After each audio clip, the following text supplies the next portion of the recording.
Panibagong araw naman po mga sir, mga boss. At panibagong vlog na naman tayo. So ito, ammonia system po to. So ammonia yung refrigerant na ginagamit dito. So mayroon lang ako papakita yung ating level float valve sa ating accumulator. Ano ba yung trabaho ng level float valve natin dito sa accumulator? Na nakaraan ay pinakita ko sa inyo yung level float valve saka yung level float switch doon sa ating freezer. Ngayon po, ito naman po ay nandito sa ating accumulator. Ano ba yung pagkakaiba ng function nitong dalawa, yung sa freezer at saka doon sa accumulator? So ito sa ating normal level dito sa accumulator, saka ito yung high level naman natin dito sa accumulator. So mga boss,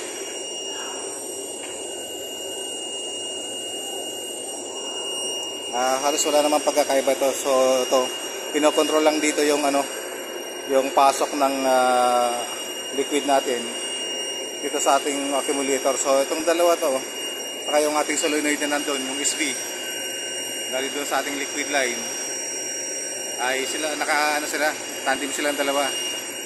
Pag nakasarado po yung ating SV, ibig sabihin dito nakayakap din yan. So dito sa loob ng float natin ay meron din bola. So ibig sabihin kung tumaas yung level dito, tataas yung rod natin dyan, yakap siyang ganyan. Pag mababa yung level, bababa yung bola, bababa siya, angat naman siya. So pag umangat na ganyan, magbubukas naman ng ating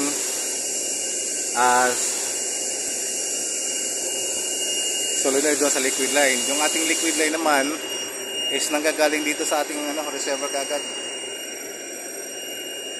So galing sa dyan sa reservoir. Dito lang doon sa nauna, yung liquid line is nanggagaling dito sa ating accumulator at pinapump siya ng ating ammonia pump papunta doon sa freezer naman. So dito, ang kakaibahan dito, ang liquid line is nandito sa ating reservoir nanggagaling. So galing sa reservoir papunta dito sa liquid solenoid natin, dadaan sa ating expansion valve, then papasok dito sa ating accumulator. So halos the same yung function pero magkaiba yung process.